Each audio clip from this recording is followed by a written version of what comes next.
ओम श्री परमात्मने नमः। अथ दशमोऽध्यायः। श्लोक क्रमांक 2।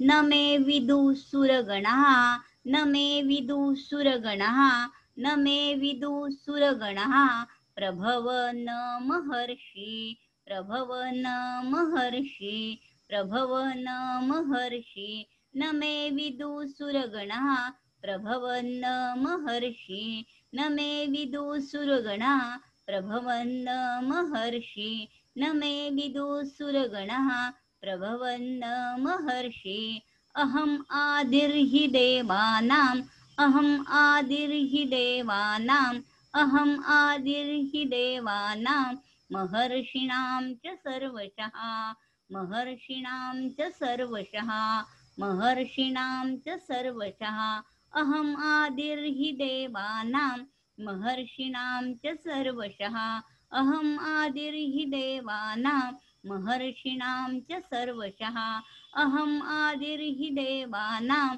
महर्षिणां च सर्वशः न मे विदुसुरगणः प्रभवन्न महर्षि अहम् आदिर्हि देवानां महर्षिणां च सर्वशः न मे विदुसुरगणः प्रभवन्न महर्षि अहम् आदिर्हि देवानां महर्षिणां च सर्वशः न मे विदुसुरगणः प्रभवन्न महर्षि अहम् आदिर्हि देवानां महर्षिणां च सर्वशः न मे विदुसुरगणः प्रभवन्न महर्षि अहम् आदिर्हि देवानां महर्षिणां च सर्वशः।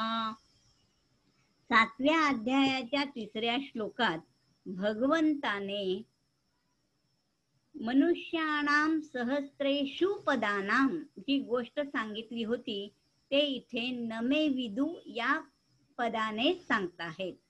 ते भगवंताला का जाणत नाहीत याचं कारण मी सर्व प्रकाराने देवता व महर्षी यांचा आदी आहे। 7व्या अध्यायात 26व्या श्लोकातही भगवंताने म्हटले आहे भूत भविष्य व वर्तमान यातील सर्व प्राण्यांना मी जाणतो परंतु कोणी मला जाणत नाही। म्हणून अर्जुन पुढे 14व्या व 15व्या श्लोकात म्हणतो आपल्याला देवताही जाणत नाहीत तर आपण स्वतःच आपल्याला जाणता। या श्लोकात भगवंताने राजगुह्य गोष्ट सांगितली आहे।